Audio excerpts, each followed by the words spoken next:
Hello everyone, my name is Okerinyeme Andrew and welcome to another week on the Cribs.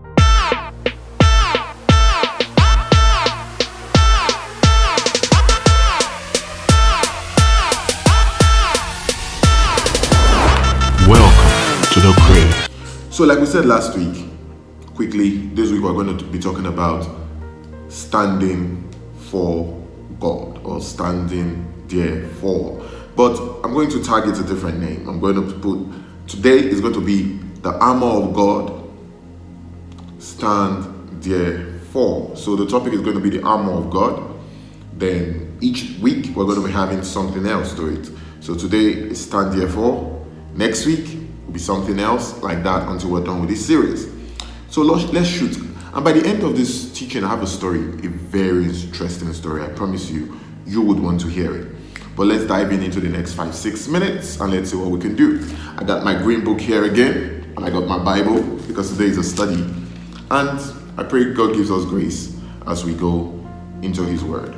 All right, so let's look at Ephesians chapter 6 from verse 10. So I'll read, follow me on the screen, but I'm going to be reading from here. It said, "Finally, my brethren, be strong in the Lord and in the power of His might." Be strong in who? Be strong in the Lord. I'm going to tell you why I put that there. It said, "Put on the whole armor of God, that ye may be able to stand against the wiles of the devil. For we wrestle not against flesh and blood, but against principalities, against powers, against rulers of darkness in this world, against spiritual wickedness in high places. Wherefore, take unto the whole armor of God, that ye may be able to withstand the evil day, and having done all to stand, stand therefore." Stand therefore. So what are we talking about today? When the Bible says be strong, this has already encouraged us, this has already told us that there is a turmoil coming, there is a problem, there is difficulty, there is a difficult time coming. So you say, God is trying to encourage us that we have to be strong. Difficult times must come. So when we see people in a bad time, when you are listening to me now and you're in a very hard time, it will come. Sir, it will. Dangote has his own difficult times. It's different from yours, yes, but it's difficult. But you think because he has money, it's not as it does not hit him as it hits you. Oh, no. Money will not solve everything for him. It will not. That is why you see I don't like calling people's names. So you see celebrities now going into asylum because they have the money. But the difficult time has come and it has hit them and has taken them into depression, into different states. So difficult time must come. I want to establish that first. It must come. Why? First of all, you have to know that we are first in a fallen world. This world is not the final destination. This is not the world that God created, and this is not the word He meant. Okay, this is the word He created, but it's not the word He meant. When man fell, everything became crazy. So the devil became the prince of the world, and the devil had power and control over the world, and he was set loose to destroy and to scatter and to do everything.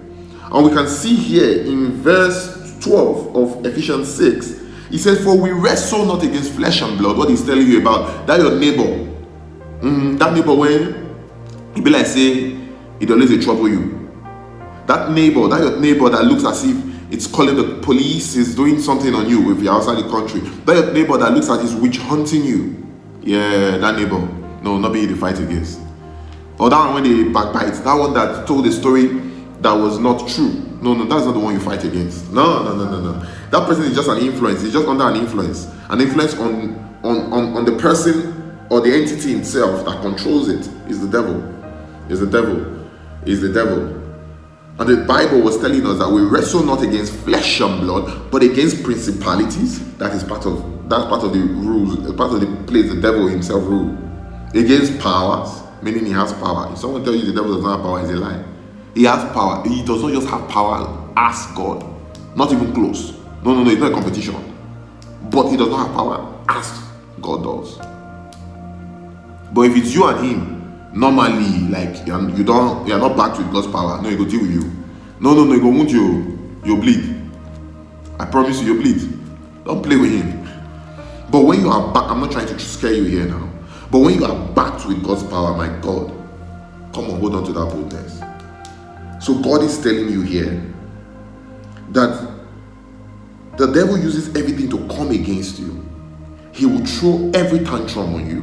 He will throw every trick on you. The Bible says wiles, tricks. He will throw everyone on you to do what? To kill, to steal, and to destroy. That is why. That is what he's coming to do. He will do every of those things to try to get you. But what did verse 13 tell you? Therefore, because of this, because we know, we have the understanding that the devil is going to do everything to get you. Therefore, he says what? Take unto you the whole armor of God, that ye may be able to withstand in the evil day, that day that the turmoil and everything, the thoughts are coming. When am I going to get where God has showed me that I'll get to? Where am I going to be victorious? When is this sickness going to go away? When is this pain going to go away? When is this thing going to set me free? When this and that? When am I going to be free from the bondage of this and that I have always been in? When? The Bible says that evil day will come. But when it feels as if there is no more power, he said, having done all to stand. Having done all to stand. Having done all to stand. Having done all to stand. Meaning there's an understanding you need to have. There is something you need to do. Do you know what you need to do to stand? So that no matter what he throws at you, he doesn't get to you. Having done all. Having done all. First, he encouraged you to be strong. Do you know what it means? Be bold. Be encouraged. I can do it. I can withstand this. I can stand with God, partner with him and withstand this. Yes, through him, I will withstand it. But that encouragement is not strong enough. That encouragement, that boldness is to help you to do all to stand. All to stand is what we are going to be seeing from verse 14.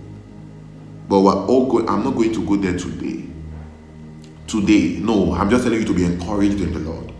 Be encouraged in the Lord. You can read further later. I'm going to explain each of those things for you so that when you get it throughout these weeks that's coming, when you hold on to it, when you put all the pieces together, the devil would know that you have completed the whole shield that you need. The armor of God. That is it. All you need to stand is the armor. Then verse 14a, that's where we're going to stop. He said, having done all to stand, he said, stand therefore, stop first. Comma is an impromptu stop, or what I speak. How did they speak it in English? When you read and you see comma, you can breathe before you continue. So stop first. Stand therefore. Stand therefore. Stand therefore. It is you that would stand, not God. God is already seated on high places, above principalities and powers. But you can sit there with him with an understanding. Stand therefore. I stand because he stands. I stand because I'm in higher places with him. I stand because he has come to earth. He has died for me. He has went to Hades. He has taken the key of life and death, and the devil is no longer the prince of this world. He does not have the authority over the world anymore. My Jesus now has it. I will stand. Stand therefore. Be encouraged. Be encouraged. Be encouraged. Next week we're going to start with the first one.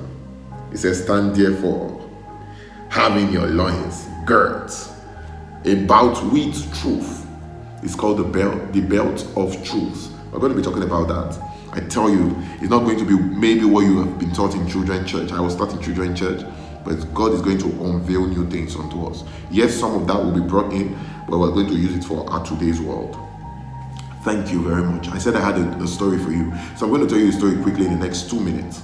So about talking about encouragement, boldness, standing there for it starts from there. So I heard a story from my friend a few weeks ago, 2 weeks I guess now, and he was telling me about his story when he was in school. And when they were in school, I've forgotten the northern state he schooled at, but they don't allow them fellowship for more than 1 hour 30 minutes. But the Muslims can do whatever they want to do, but the Christians can't. So they always come to the hall, and when they are driving them, before they'll call their chaplain, they'll make calls before they allow them. Most people have gone, maybe only just the executives remain and a few people. So on this day he was mad. The CSO walked into the place. They didn't even, just walked in, went up on stage and said, "Get out." Told the person preaching to get out. And with that anger, with that vexation, he first sat down. All of a sudden he just stood up and told the man, "Excuse me, sir, get out from this place." The man was shocked because nobody had done that before. He said, "Sir, get out from this place." And from nowhere, two sheriffs came, held him and wanted to take him to the security post. He said because he was staying inside, was an escort, was staying inside the building, he didn't want to show himself. He just followed them outside. The moment he got outside the hall, it's like this, the first one, this, the second one, both of them see themselves for guy and went inside, put the CFO for shoulder, and go outside. And that's how service continued. So, you see, we face a lot of persecutions, especially from the people of the other faith. But the truth is, they are bold about their belief. They are very emboldened. But we are chickens. We're chickens. But I stand here today to say I'm emboldened about my beliefs. You can do whatever belief you want to do, but you must let me do mine. Because I serve the living God. His name is Yeshua. He is Jesus, Christ of Nazareth. He is the same yesterday, today, and is the same forever. So let us be emboldened to serve God. Let's lift up His banner. Let's lift up the banner of Christ everywhere we go. I think very soon I'm going to make some designer shirts and just put a lot of Jesus shirts, like beautiful designers, then write a lot of beautiful designs on plain designs and write something. Maybe walk around the street. Let us lift up the banner. Nah, He's the greatest. He is the greatest. Hit your head for a wall if you don't like her. Thank you very much. See you next week. Thank you very much. Don't forget to like, share, and subscribe. Hit the notification bell so that anytime I upload, you'll be the first to see it. See you next week. The Belt of Truth. Cheers.